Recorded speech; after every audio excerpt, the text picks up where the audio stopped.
Assalamualaikum warahmatullahi wabarakatuh. Sahabat, berjumpa kembali dalam video pembelajaran kali ini mengenai fabel. Ada yang tahu apa itu fabel? Ya, fabel adalah cerita kehidupan hewan yang berperilaku seperti manusia. Fabel merupakan cerita fiksi atau khayalan belaka. Kadangkala, fabel memasukkan tokoh minoritas berupa manusia. Fabel disebut juga cerita moral, karena dalam fabel syarat akan pesan moral. Pada video ini kita juga membahas ciri-ciri fabel, unsur-unsur fabel, struktur fabel, dan contoh fabel. Ciri-ciri fabel. 1. Tokohnya binatang atau hewan. 2. Watak atau karakter seperti manusia. 3. Konflik atau permasalahan dari cerita manusia. 4. Terdapat latar waktu, tempat, dan suasana. 5. Memiliki amanat dan pesan kepada pembaca. Ada juga unsur-unsur fabel. 1. Tema. 2. Latar. 3. Tokoh. 4. Karakter atau perwatakan. 5. Amanat untuk pembaca. 6. Alur. 7. Sudut pandang penceritaan. 8. Tujuan komunikasi cerita fabel. Berikutnya struktur fabel ada 4. 1. Orientasi. 2. Komplikasi. 3. Resolusi. 4. Koda. Contoh cerita fabel ada banyak sekali. Salah satunya kisah buaya yang serakah, ulat yang sombong, cerita gajah, kerbau dan harimau, semut dan belalang, dan masih banyak yang lainnya. Mari kita lihat video berikut ini. Kelinci yang rakus.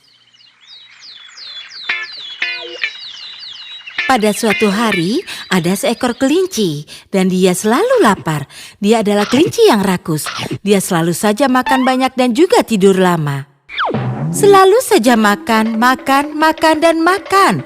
Makan sepanjang malam, makan sepanjang hari, tapi dia tidak pernah puas dengan apa yang dia makan. Suatu ketika, kelompok kelinci menyerbu ladang sayuran. Semua kelinci makan dengan cepat, tapi si kelinci rakus tidak berhenti makan. Salah seekor kelinci mengingatkan, "Hei kau makanlah dengan cepat. Kalau tidak pemilik ladang akan datang dan melempari kita dengan batu." Si kelinci rakus pun menjawab, "Tolong biarkan aku makan lagi, aku akan makan banyak. Lalu kita akan kembali." Kelinci rakus yang lapar terus saja makan, dan makan. Kelinci yang lain pun berkata, "Hei kau, makan dengan cepat. Lihat itu, pemilik ladang sudah terlihat. Dia akan segera mendatangi kita." "Oh, tidak apa-apa, dia belum sampai di bagian ladang ini. Tolong biarkan aku makan. Aku akan makan lagi, makan dengan banyak, lalu kita akan berlari pulang." Pada saat itu, pemilik ladang mulai mendekat dan semua kelinci mulai berteriak, "Lari, lari! Pemilik ladang sudah tiba, lari semuanya!" Semua kelinci mulai berlarian dan mulai melompat-lompat menjauh. Tapi si kelinci rakus tidak bisa berlari cepat, bahkan dia tidak bisa melompat karena dia terlalu banyak makan. Perutnya menjadi berat sekali. Semua kelinci bergegas dan melompat keluar dari pagar pembatas ladang. Tapi si kelinci rakus makan terlalu banyak, sehingga dia saat mencoba melompat terjatuh ke bawah pagar ladang. Di sana ada banyak batu yang tertancap pada tubuhnya. Dan pada saat itu juga pemilik ladang tiba dengan tongkat besar di tangannya. Dia mengayunkan tongkatnya kepada si kelinci rakus dan mengenainya dengan telak. Berlari sambil terpincang-pincang, kelinci rakus akhirnya berhasil mencapai rumahnya. Dia pun berpikir, "Oh, akhirnya aku selamat, syukurlah." Dia mulai berjalan perlahan, tapi ada seekor rubah di belakangnya.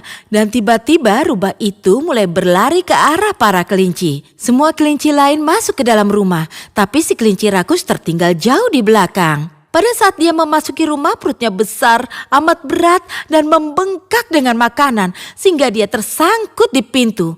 Semua kelinci menariknya dari dalam, dan rubah menggigit ekornya.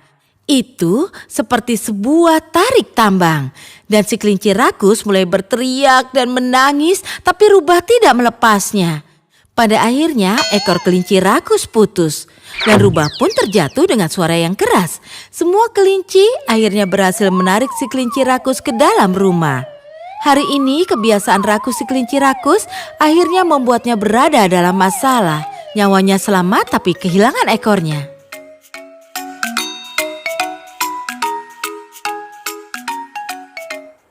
Jadi sahabat, sudah paham ya apa itu fabel?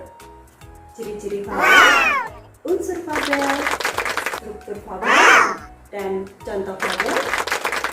Nah, mari kita terapkan pesan moral yang ada di dalam cerita fabel pada kehidupan sehari-hari. Baik, sampai jumpa. Salam literasi.